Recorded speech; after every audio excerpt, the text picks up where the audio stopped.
Quem pensa enriquece. Capítulo 10. O mistério da transmutação do sexo. O 10º passo em direção à riqueza. O significado da palavra transmutação é, em linguagem simples, mudança ou transferência de um elemento ou forma de energia para outro. A emoção do sexo provoca um determinado estado de espírito. Devido à ignorância do assunto, geralmente faz-se a associação deste estado de espírito com o físico, e por causa das influências impróprias às quais a maioria das pessoas foi submetida ao aprender sobre sexo, os aspectos essencialmente físicos influenciam bastante a mente. Por trás da emoção do sexo, existem 3 potencialidades construtivas que são: número 1, perpetuação da espécie. Número 2, manutenção da saúde. Como atividade terapêutica, não existe igual. Número 3, transformação da mediocridade de gênio por meio da transmutação. A transmutação do sexo é simples e fácil de explicar. Significa fazer a mente passar de ideias de expressão física para ideias de natureza.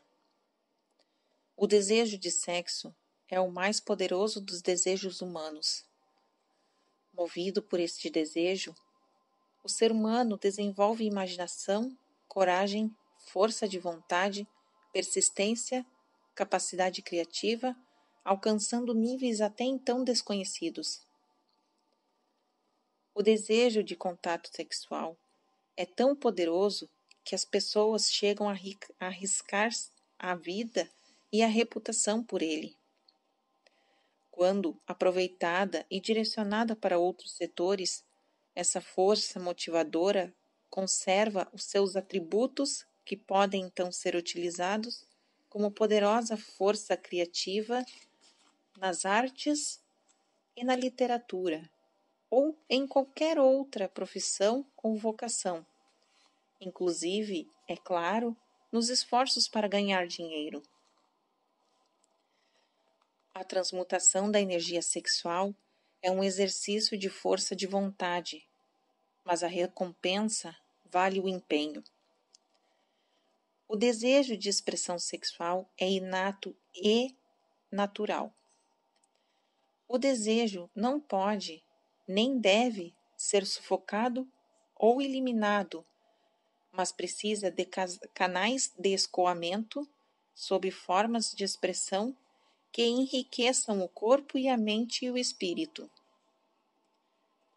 Se não tem como expressar-se pela transmutação, o desejo busca outros canais puramente físicos.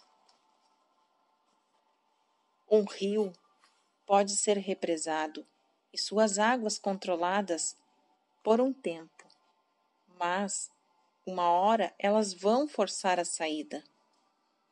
O mesmo acontece com a emoção do sexo, que pode ser sufocada e contida por algum tempo, mas sua própria natureza a faz procurar meios de expressão.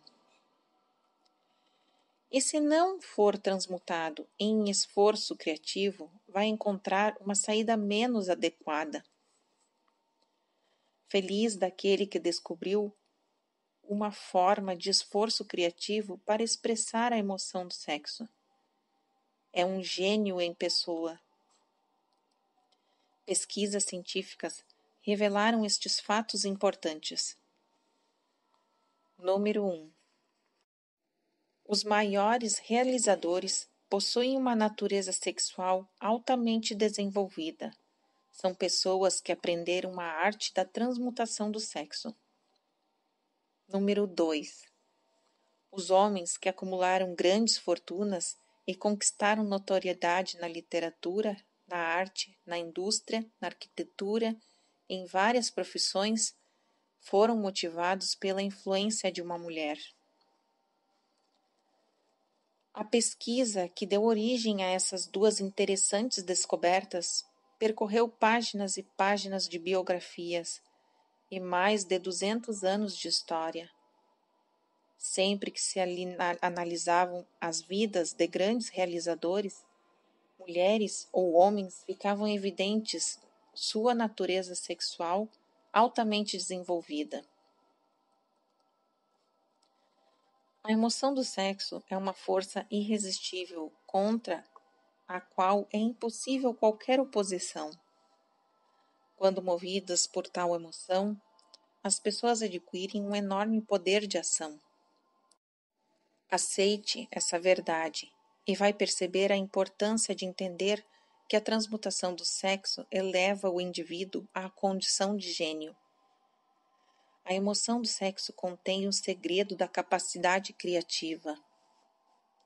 Retire as glândulas sexuais, seja de um homem ou de um animal, e terá destruído a sua maior fonte de ação.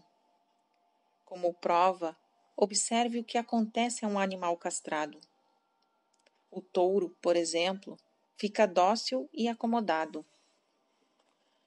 A alteração sexual tira todo o macho quanto da fêmea, seja ser humano ou animal, toda a disposição de lutar. Os 10 estímulos da mente. A mente responde a estímulos por meio dos quais é conectada a altas vibrações conhecidas como entusiasmo, imaginação criativa, desejo intenso, etc. Os estímulos a que a mente responde mais livremente são estes. Número 1. Desejo de expressão sexual. Número 2. Amor. Número 3. Desejo ardente de conseguir fama, poder, ganhos financeiros e dinheiro. Número 4. Música. Número 5. Amizade com pessoa do mesmo sexo ou do sexo oposto. Número 6. Aliança de mente mestra com base na harmonia entre duas ou mais pessoas que se unem para conquistar avanço espiritual ou material. Número 7. Sofrimento mútuo, como no caso de pessoas perseguidas. Número 8. Autossugestão. Número 9. Medo. Número 10. Narcóticos e álcool. O desejo de expressão sexual encabeça a lista de estímulos que mais efetivamente provocam as vibrações da mente e dão partida no motor de ação física. 8 destes estímulos são naturais e construtivos. 2 são destrutivos. A lista é apresentada para que você faça um estudo comparativo das principais fontes de estimulação da mente. Provavelmente, a conclusão desse estudo será que a emoção do sexo é o mais intenso e poderoso dos estímulos da mente. Tal comparação é necessária para provar a afirmativa de que a transmutação da energia sexual é capaz de elevar o indivíduo à condição de gênio. Vamos então descobrir do que é feito um gênio. Alguns frasistas dizem que gênio é um homem que usa os cabelos compridos, come comidas estranhas, vive sozinho e é motivo de piada. Como uma definição melhor é: homem que descobriu como aumentar as suas vibrações de pensamento a ponto de poder comunicar-se livremente com fontes de conhecimento não disponíveis por meio de intensidade normal da vibração do pensamento. Qualquer pessoa sensata vai querer fazer perguntas acerca da definição de gênio. A primeira é: como estabelecer comunicação com fontes de conhecimento que não estão disponíveis pela intensidade normal da vibração do pensamento? E a segunda é: Existem fontes identificadas de conhecimento disponíveis apenas para os gênios? Neste caso, quais são as fontes e como exatamente podem ser acessadas? Vamos oferecer provas da veracidade de algumas das mais importantes afirmativas feitas neste livro, ou pelo menos evidências que lhe permitam experimentá-las e comprová-las, encontrando assim respostas para as duas perguntas. O gênio se desenvolve pelo sexto sentido. A realidade da existência de um sexto sentido já está bastante assentada.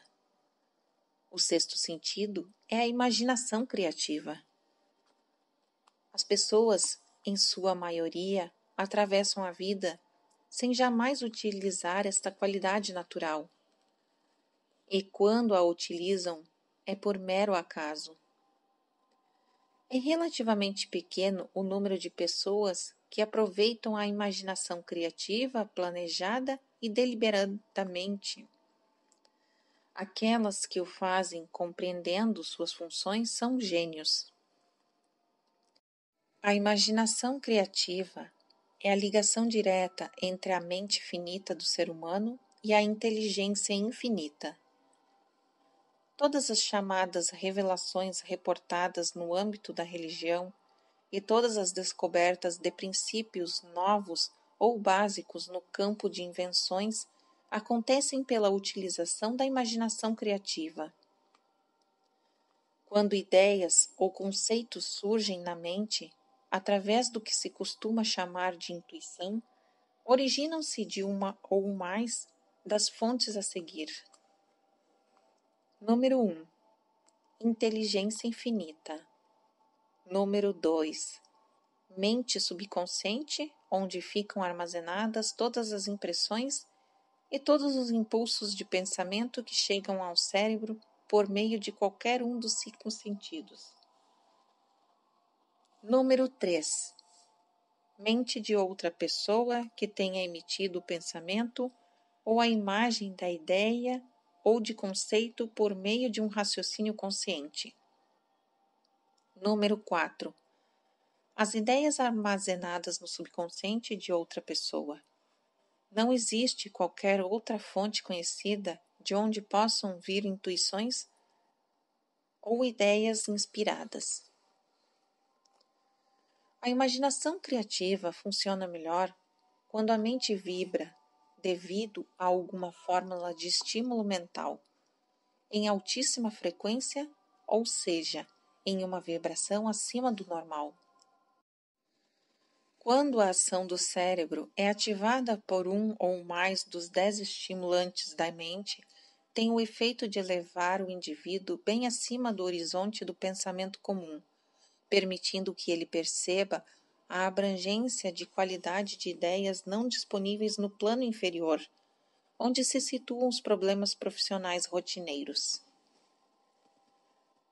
Elevado a um nível superior de pensamento, por meio de qualquer fórmula de estimulação da mente, o indivíduo ocupa uma posição equivalente à daquele que, a bordo de um avião, consegue enxergar além da linha do horizonte, que limitava sua visão quando em terra.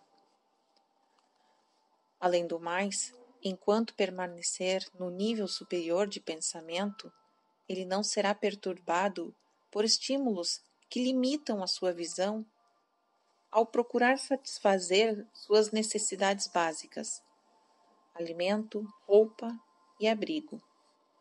Lá, os pensamentos comuns são efetivamente removidos, assim como acontece com vales, colinas e outros elementos que restringem a visão física quando se viaja de avião. Nesse plano elevado de pensamento, a faculdade criativa da mente fica livre para agir. O caminho fica desimpedido para que o sexto sentido se manifeste, tornando-se receptivo a ideias que não poderiam atingir a pessoa sob quaisquer outras circunstâncias. O sexto sentido é a capacidade que diferencia o gênio da pessoa comum. Quanto mais a faculdade criativa é utilizada e quanto mais o indivíduo solicita seus impulsos e confia nela, mais alerta e receptiva às vibrações originadas fora da mente subconsciente ela fica.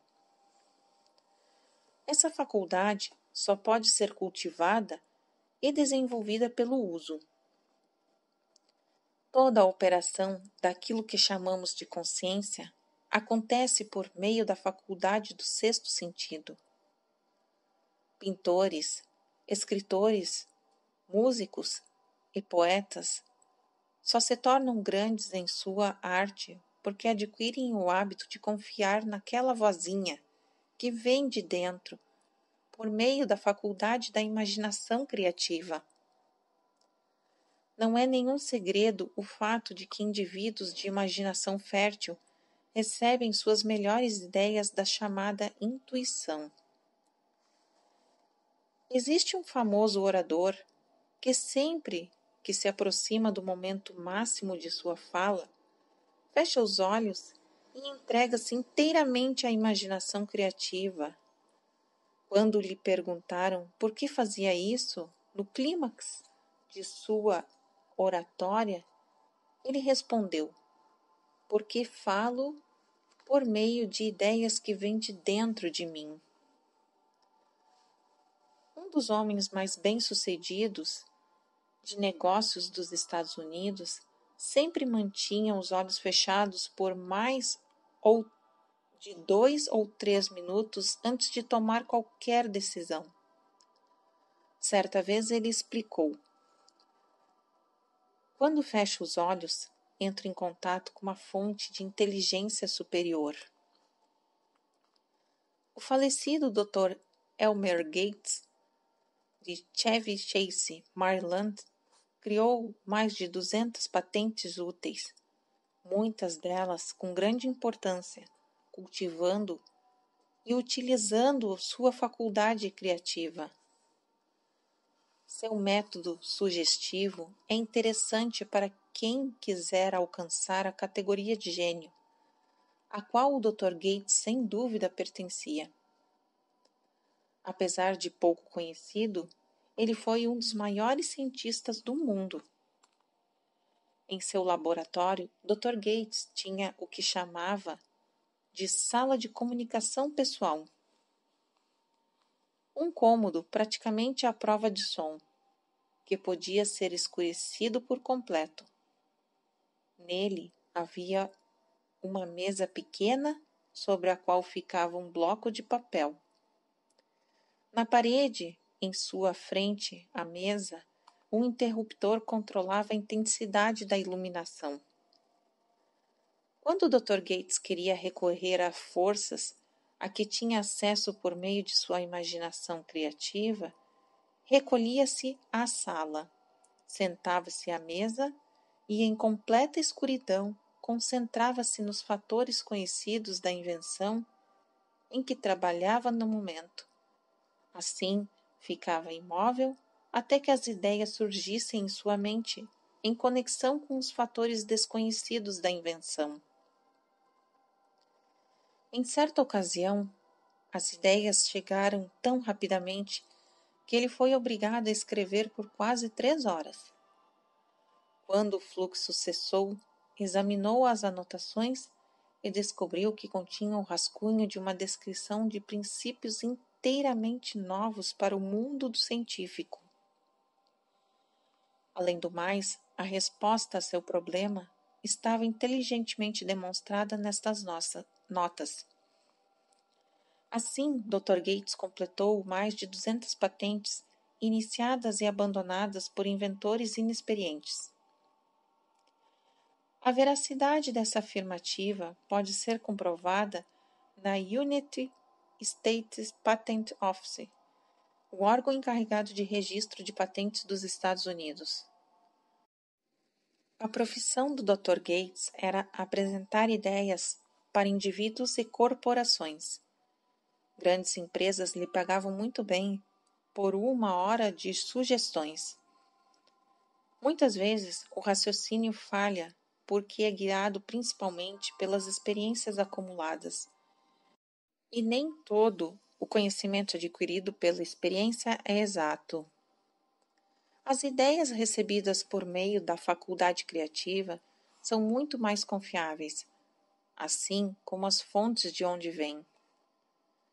As principais diferenças entre o gênio e o simples inventor amalucado é o fato de que primeiro utiliza a imaginação criativa, enquanto o segundo nem se sabe o que é isso. O inventor científico, como Edison e Gates, utiliza as faculdades sintéticas da criação da imaginação. O inventor científico ou gênio utiliza a faculdade sintética ou de raciocínio para organizar e combinar ideias conhecidas ou princípios acumulados pela experiência e então começa a inventar. Quando considera o conhecimento acumulado insuficiente para completar o seu invento, ele utiliza sua faculdade criativa para recorrer a outras fontes de informação disponíveis. O método empregado para isso varia de um indivíduo para outro indivíduo, mas, substancialmente, o procedimento consiste em 2 passos. Número 1. Estimular sua mente de modo que vibre em um plano mais elevado que a média, utilizando um ou mais dos 10 estímulos ou qualquer outro à escolha. Número 2. Concentrar-se. Concentrar-se nos fatores conhecidos, a parte já pronta, da invenção e criar na mente a imaginação perfeita de fatores desconhecidos é a parte inacabada da invenção. Conservar a visão da imagem até que esta seja tomada pela mente subconsciente. Relaxar e afastar todos os pensamentos e esperar que a resposta surja em sua mente.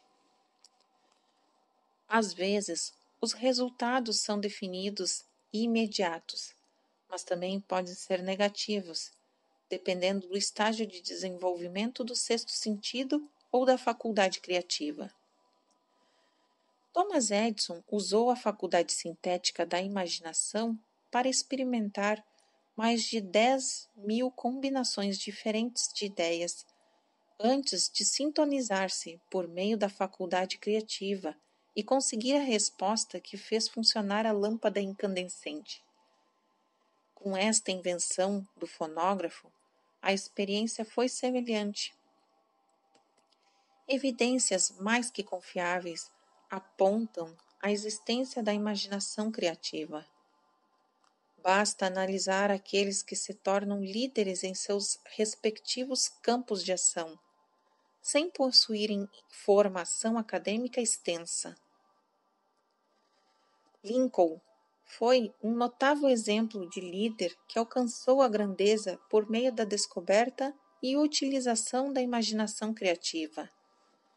Ele descobriu e começou a utilizar essa faculdade como resultado do estímulo provocado pelo amor que sentiu após conhecer Anne Rutledge, uma constatação da maior importância aliada ao estudo de sua genialidade. As páginas da história estão repletas de relatos de grandes líderes, cujas realizações podem ser atribuídas diretamente à influência de mulheres, que lhes despertaram as faculdades criativas por meio de estímulos do desejo do sexo. Napoleão Bonaparte foi um deles, enquanto, inspirado por sua primeira mulher, Josefina, ele foi irresistível e invencível. Quando seu melhor critério ou sua faculdade de raciocínio o aconselharam a se afastar de Josefine, começou o declínio. A derrota em Santa Helena não tardaria a acontecer. Se não fosse o contrário, ao bom tom, poderíamos citar muitos homens famosos que chegaram aos mais altos degraus da realização sob a influência estimulante de suas mulheres, para depois percorrer os caminhos inversos, quando o dinheiro e o poder lhe subiram à cabeça, fazendo-os buscar novas companheiras. Napoleão não foi o único a descobrir que a influência do sexo, vinda de fonte certa, é mais poderosa do que qualquer solução de conveniência criada meramente pela razão. A mente humana responde a estímulos. Entre os mais importantes e poderosos desses estímulos está a necessidade de sexo. Quando aproveitada e transmutada, essa força motriz é capaz de alçar o ser humano à esfera mais elevada do pensamento, na qual consegue dominar as fontes de preocupação e aborrecimento que prendem os planos inferiores. Infelizmente, apenas os gênios fizeram tal descoberta. Outros aceitaram a experiência da necessidade de sexo sem descobrir uma de suas maiores potencialidades. Daí o declínio número de gênios em comparação aos outros. Apenas para enriquecer os fatos disponíveis nas biografias de grandes realizadores, aqui vai uma lista de nomes de homens de natureza altamente sexualizada. Sem dúvida, eles encontraram sua fonte de poder na transmutação da energia sexual.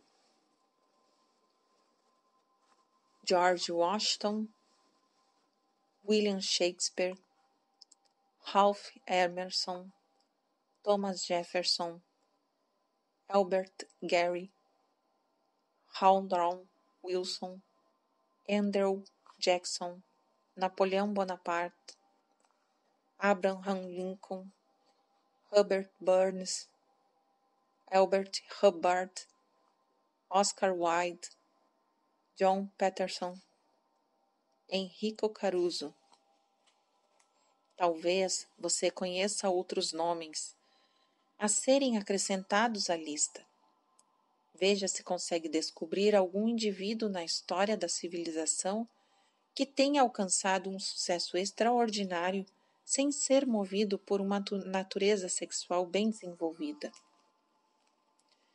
Se não confiar em biografias de personagens já falecidas, passe em revista os grandes realizadores que você conhece e veja se encontra entre eles algum que não seja altamente sexualizado.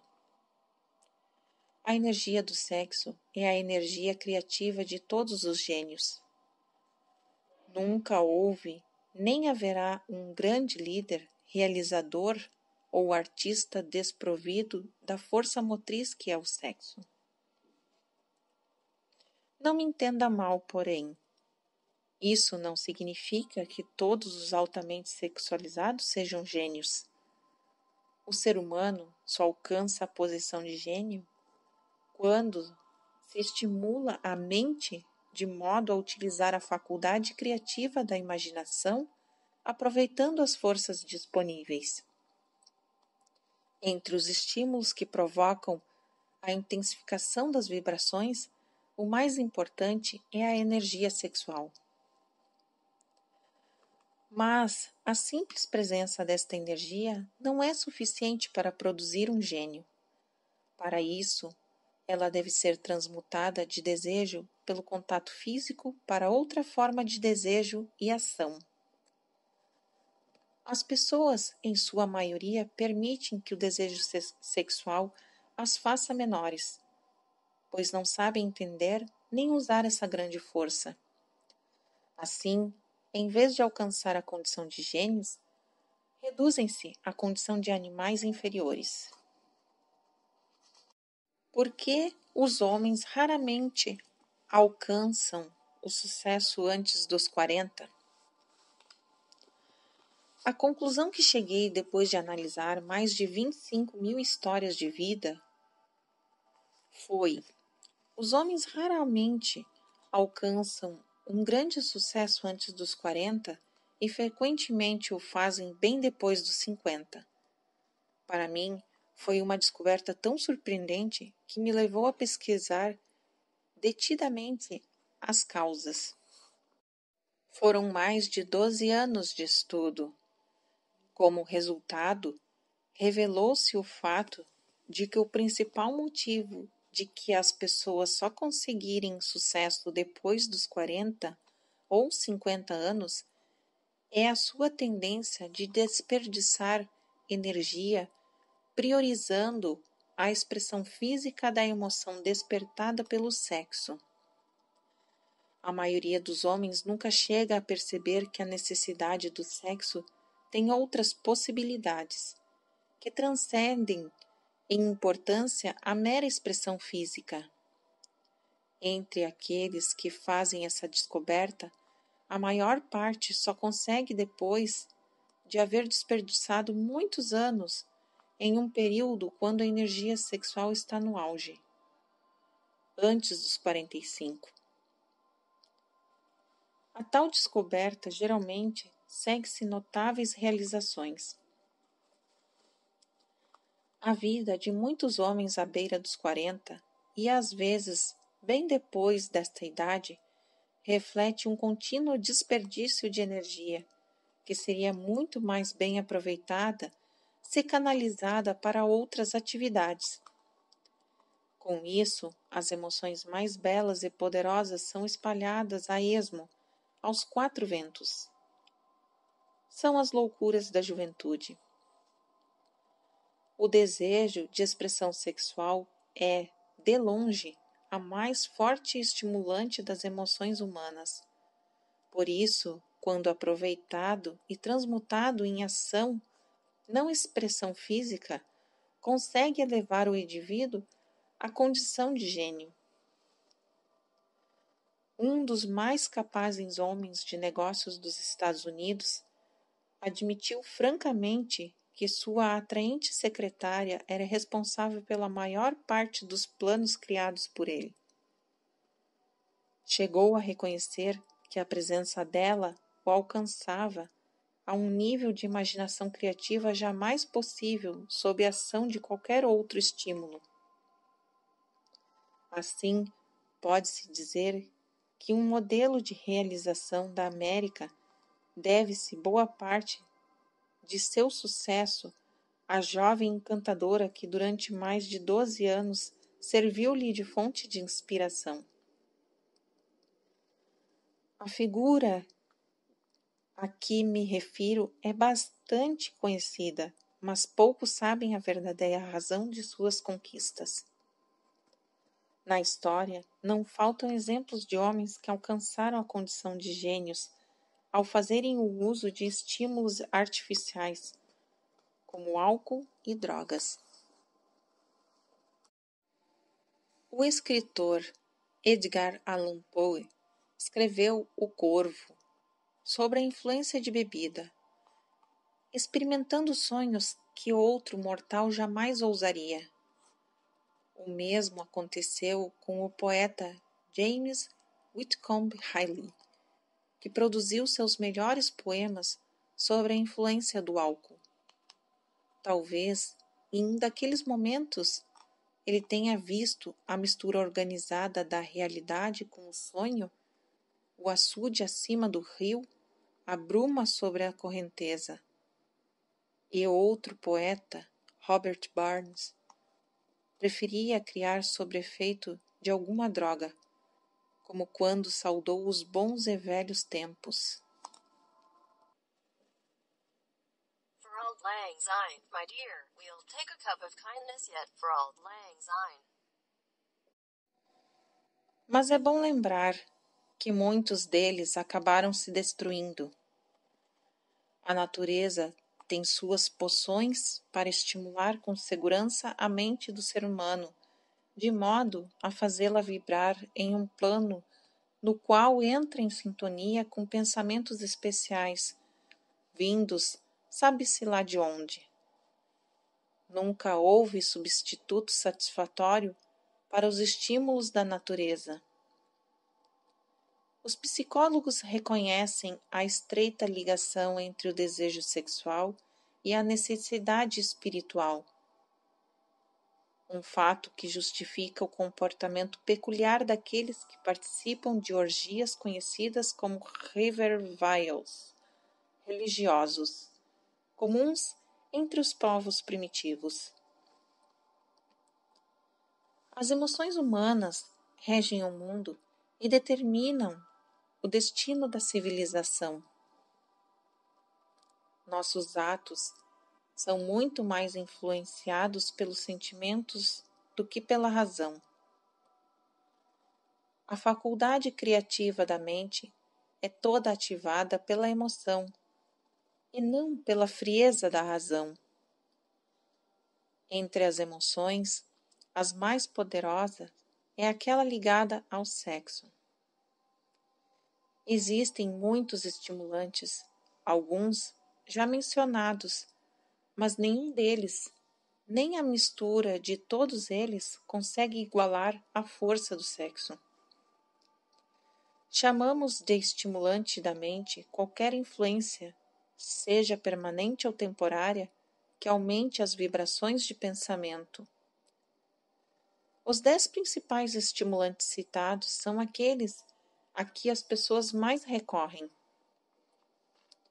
Por meio deles, é possível entrar em comunhão com a inteligência infinita, ou entrar deliberadamente no próprio subconsciente ou de outro indivíduo em um procedimento típico de gênios. Um professor, depois de passar pela experiência de treinar mais de 30.000 profissionais de vendas, chegou à surpreendente conclusão de que os homens mais sexualizados são os melhores vendedores. A explicação é a seguinte: o fator da personalidade, conhecido como magnetismo pessoal, não passa de energia sexual. Pessoas altamente sexualizadas sempre são cheias de magnetismo. Quando cultivada e compreendida, essa força vital pode ser canalizada e aproveitada para melhorar os relacionamentos. O magnetismo pode ser transmitido pelos meios a seguir. Número 1. Aperto de mão. O toque da mão denuncia imediatamente a presença ou falta de magnetismo. Número 2. Tom de voz. O magnetismo ou energia sexual é o fator que dá vida, masculinidade e encanto à voz. Número 3. Postura e expressão corporal. Pessoas altamente sexualizadas movem-se com vivacidade, graça e naturalidade. Número 4. Vibrações do pensamento. Indivíduos altamente sexualizados misturam a emoção do sexo aos pensamentos e, quando fazem deliberadamente, exercem influência sobre todos aqueles com quem se relacionam. Número 5. Aparência pessoal. Gente muito sexualizada costuma cuidar bastante da aparência, preferindo seguir um estilo que combine com sua personalidade, seu tipo físico, etc. Quando, da seleção de vendedores para a contratação, o gerente de vendas realmente esperto prioriza os candidatos que têm magnetismo pessoal. Quem não possui energia sexual não sente nem transmite entusiasmo, um dos requisitos mais importantes quando se trata de vender, seja qual for o produto. O palestrante, orador, pregador, advogado ou vendedor que não tenha energia sexual será sempre um fiasco na tarefa de influenciar os outros.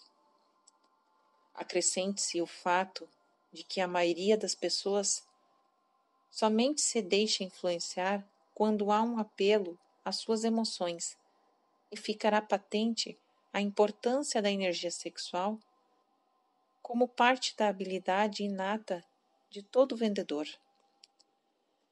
Os melhores vendedores conquistam uma posição de destaque porque consciente ou inconscientemente transmutam a energia do sexo em entusiasmo pelas vendas. Nesta afirmativa fica bem claro o significado da transmutação do sexo. Um vendedor que sabe como pegar o pensamento voltado para o sexo e direcioná-lo para as vendas, mantendo o entusiasmo e a determinação que dedicaria ao propósito original, dominou a arte da transmutação, quer tenha ou não consciência disto. Aliás, a maioria dos vendedores bem-sucedidos nem desconfia ser esta a razão de seu bom desempenho. A transmutação da energia sexual exige muita força de vontade e, aos poucos, pela prática, é possível reuni-la. As recompensas valem o esforço, com certeza. A maioria das pessoas parece incrivelmente ignorante em matéria de sexo. As necessidades sexuais foram, por tanto tempo, mal interpretadas e grosseiramente ridicularizadas por indivíduos tolos e maliciosos, que a própria palavra sexo raramente é mencionada nas conversas de pessoas educadas. Homens e mulheres abençoados, isso mesmo, abençoados, com uma natureza altamente sexualizada, são geralmente vistos com maus olhos, sendo considerados amaldiçoados por alguns. Milhões de indivíduos, mesmo na era de maior esclarecimento em que vivemos, desenvolveram complexos de inferioridade por terem sido levados a acreditar falsamente que uma natureza altamente sexualizada é uma maldição. Não se deve, porém, usar as virtudes da energia sexual como justificativa para a leviandade. A emoção do sexo é uma virtude apenas quando utilizada com inteligência e discernimento. Quando mal utilizada, o que acontece com a frequência degrada o corpo e a mente, em vez de enriquecê-los. A melhor maneira de empregar este poder é o tema deste capítulo. Para mim, foi uma descoberta muito significativa perceber que praticamente todo grande líder analisado teve uma mulher a inspirar suas realizações. Em muitos casos, a mulher em questão era uma esposa modesta e abnegada, de quem pouco ou nada se ouvia falar. Em outros, a inspiração se deveu a outra. Talvez você conheça alguns exemplos. O excesso nos hábitos sexuais é tão prejudicial quanto ao exagero na comida e na bebida. A partir da Segunda Guerra Mundial, o desregramento da vida sexual foi ficando cada vez mais comum. E essa pode ser uma das razões da carência de grandes líderes. Havendo desperdício, ninguém pode valer-se da força da sua imaginação criativa. O ser humano é a única criatura que viola o objetivo da natureza em suas relações. Os outros animais exercem seu instinto sexual moderadamente, tendo um propósito em harmonia com as leis da natureza e atendendo ao chamado apenas em determinadas épocas. Para o ser humano, é sempre época de acasalamento. Todo indivíduo inteligente sabe que o excesso de estímulo, seja por bebida alcoólica ou narcóticos, é uma forma de imoderação que destrói órgãos vitais do corpo, inclusive o cérebro. Nem todos sabem, no entanto, que o exagero da expressão sexual pode tornar-se um hábito tão destrutivo e prejudicial ao esforço criativo quanto a bebida e os narcóticos. Um indivíduo ávido por sexo não é essencialmente diferente do dependente químico. Ambos perdem o controle sobre o raciocínio e a força de vontade, podendo chegar à insanidade temporária ou permanente. Muitos casos de hipocondria, doenças imaginárias, resultam de hábitos desenvolvidos pela ignorância da verdadeira função do sexo. Essas breves referências demonstram que a ignorância a respeito da transmutação do sexo prejudica e impede o acesso a muitos benefícios. A ignorância em relação às questões ligadas ao sexo deve-se ao mistério e ao silêncio obscuro que envolve o assunto. Essa conspiração de mistério e silêncio exerce sobre a mente dos jovens o mesmo efeito da psicologia da repressão. Curiosidade sobre o proibido e o desejo de adquirir mais conhecimento a respeito deste assunto. Médicos e legisladores, os mais qualificados para fornecer informações, raramente o fazem.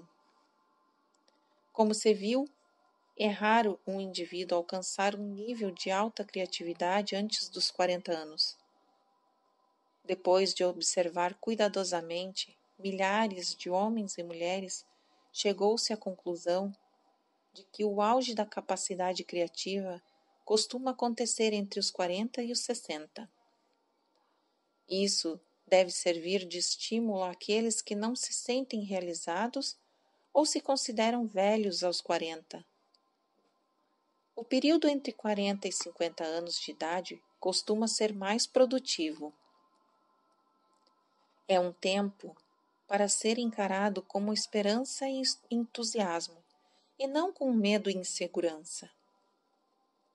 Se ainda duvida de que as pessoas atingem o auge de sua capacidade somente por volta dos 40 anos de idade, observe a história de vida de indivíduos bem-sucedidos. Henry Ford, por exemplo, já havia passado dos 40 quando acertou o passo. Andrew Carnegie ia lá pelos 40 e tantos quando começou a colher os frutos dos seus esforços. James Wheel já passava dos 40 e ainda operava o telégrafo.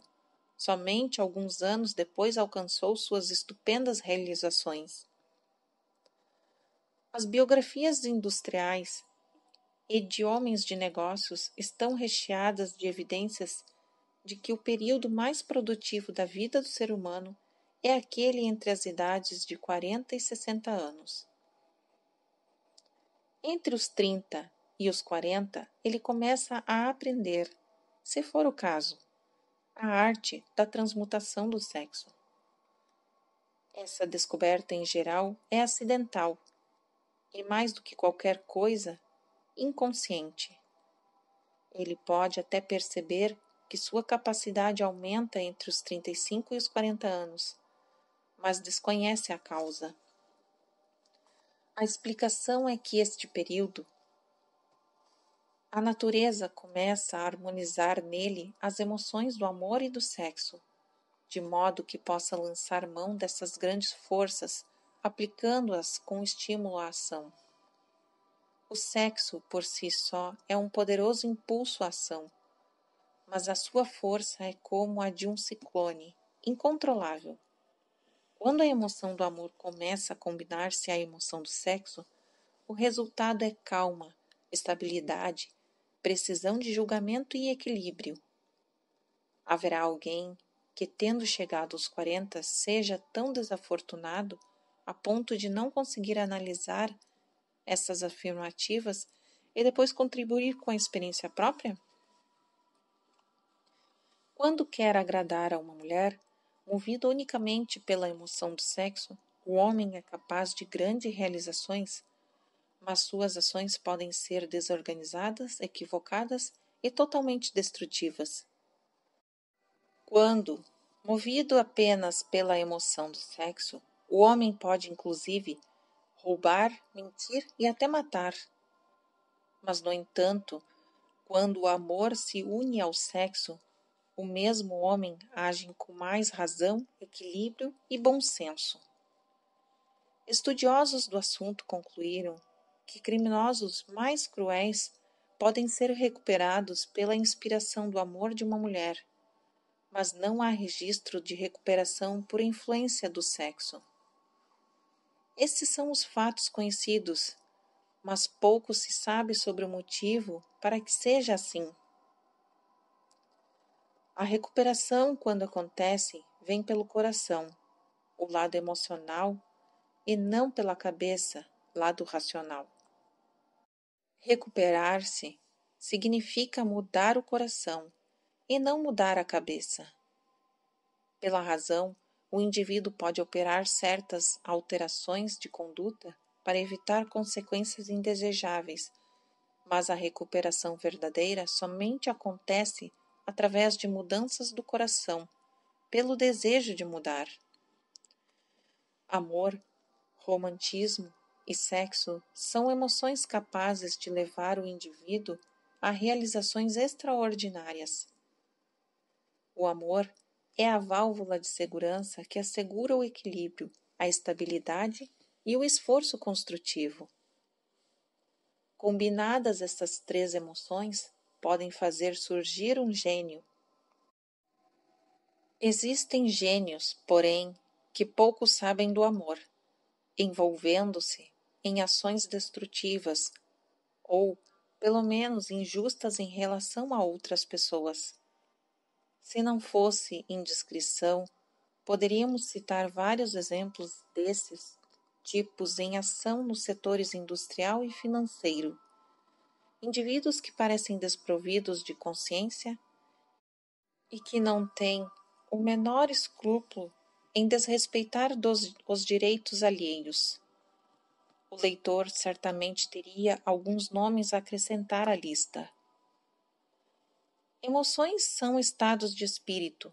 A natureza equipou o ser humano com uma química da mente que opera de maneira similar aos princípios da química da matéria. É fato conhecido que, utilizando seus conhecimentos, o químico é capaz de criar um veneno mortal com base em determinados elementos que, isoladamente e utilizados na proporção certa, seriam inofensivos. Assim, é com as emoções. Dependendo da combinação, podem transformar-se em veneno. Sexo e ciúme, por exemplo, quando juntos, são capazes de transformar um ser humano em uma fera ensandecida. A química consegue transformar uma ou mais emoções destrutivas em um veneno que elimina o equilíbrio e o senso de justiça. Em casos extremos, o indivíduo pode perder a razão completamente.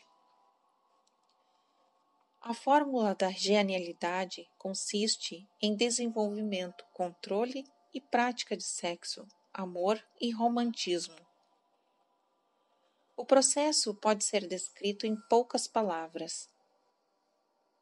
Estimule a presença dessas emoções como pensamentos dominantes, afastando as emoções destrutivas. A mente é uma criatura de hábitos. Ela se desenvolve com base nos pensamentos dominantes que a alimentam. Não é difícil com a força de vontade e persistência.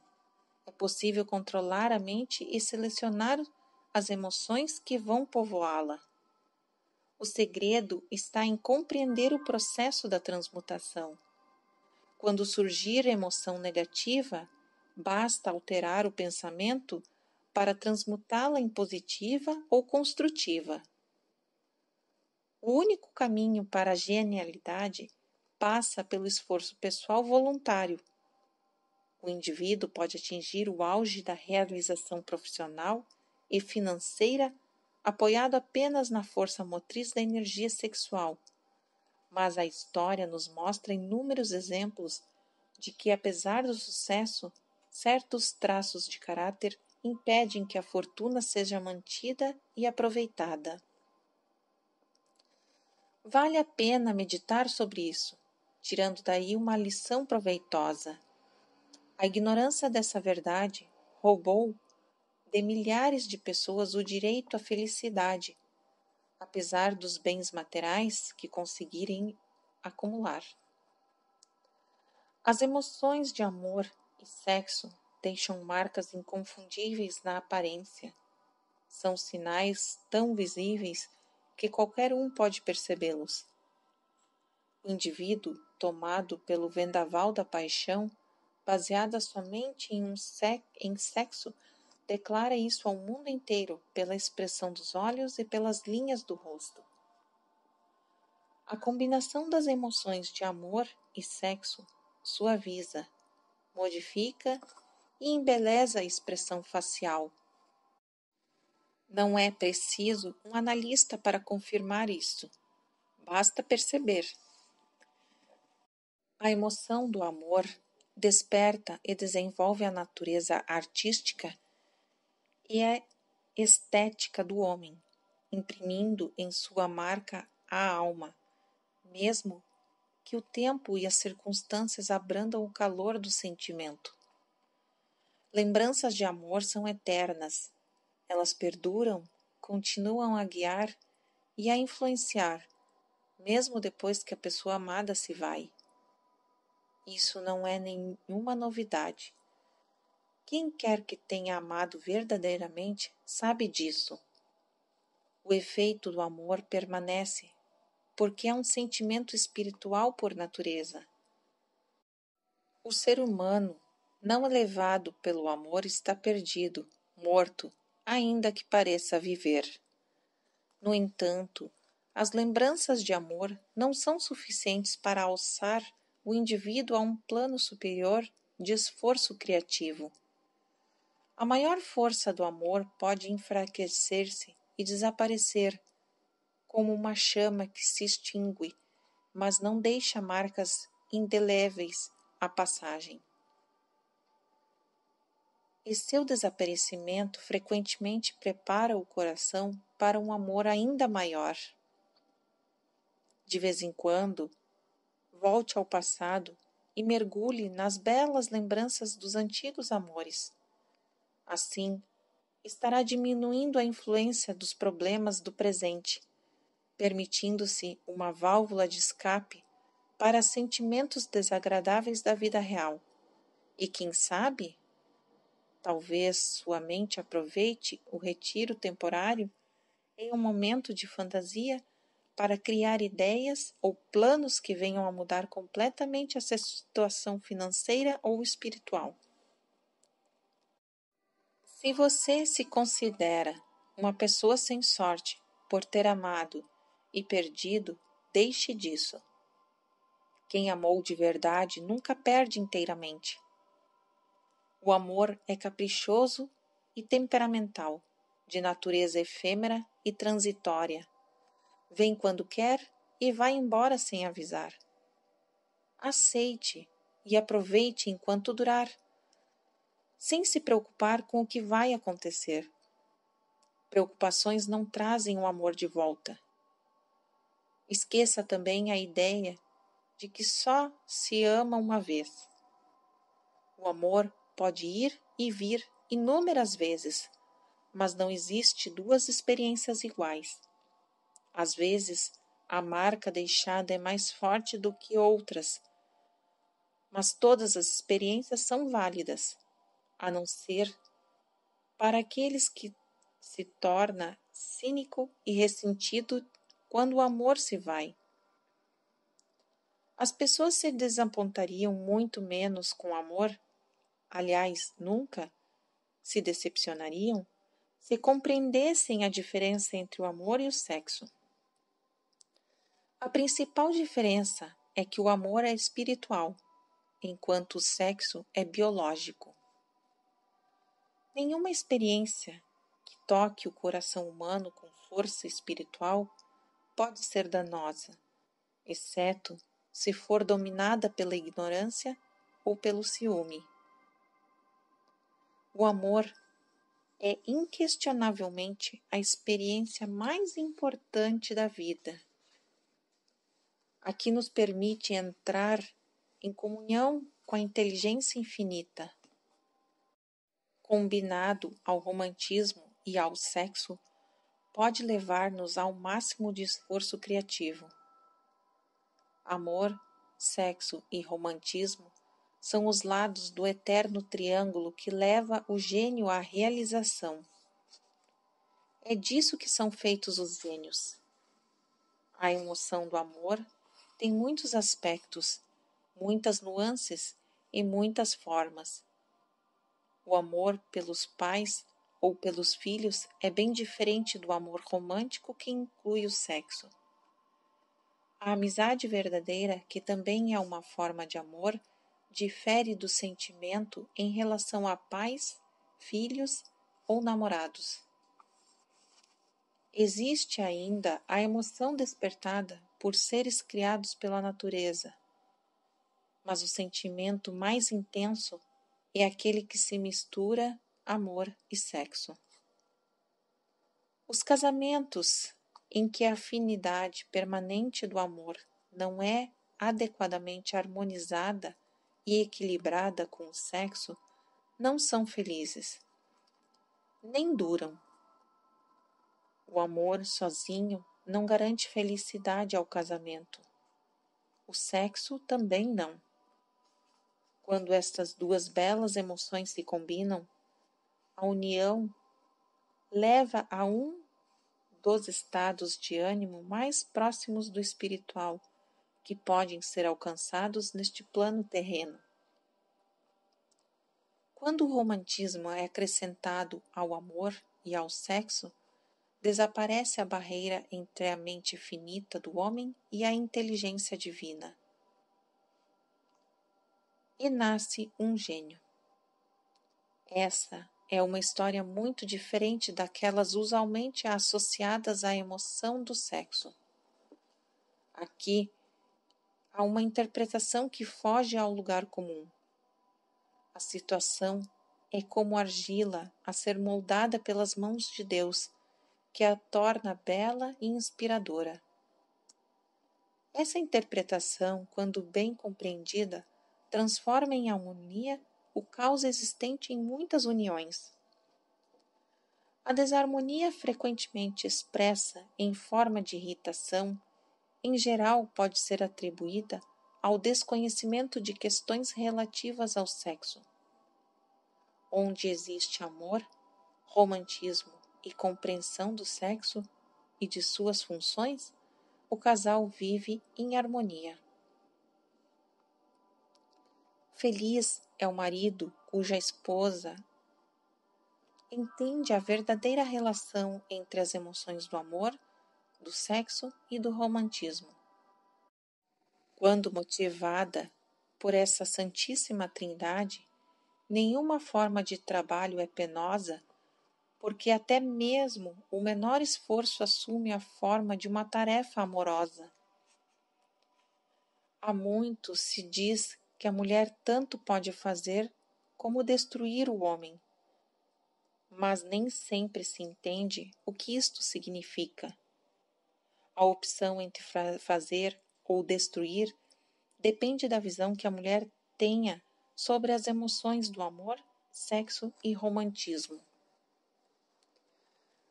Apesar de, por sua herança biológica, o homem ser polígamo, é verdade que ninguém tem maior influência sobre ele do que a sua mulher, a não ser que esta esteja em total oposição à natureza.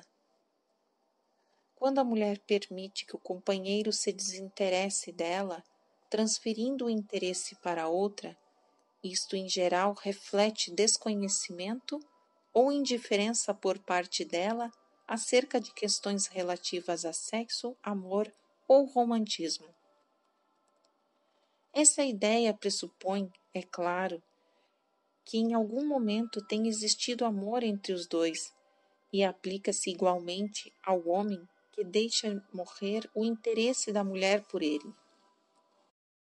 Os casais costumam discutir por ninharias que, se analisadas cuidadosamente, revelariam ignorância ou indiferença em relação a sexo, amor e romantismo. A força que mais motiva o homem é o desejo de agradar uma mulher. Na era pré-histórica, o caçador que mais se destacava certamente queria fazer boa figura diante das mulheres. Nesse aspecto, a natureza masculina não se alterou. O caçador de hoje em dia não leva para casa a pele de animais selvagens, como fazia nos primórdios da civilização, mas demonstra o seu desejo de ser aprovado ao oferecer à mulher roupas, carros e riqueza. Mudou apenas o modo de agradar. Os homens que acumulam grandes fortunas e conquistam fama e poder têm como objetivo o desejo de fazer uma mulher feliz. Tire a mulher da vida dos homens, e a riqueza perderia a utilidade para a maioria deles. É o desejo inerente ao homem de agradar a mulher que dá a ela o poder de elevá-lo ou destruí-lo. A mulher que compreende a natureza masculina e discretamente cuida de seu homem, não teme a concorrência de outras mulheres.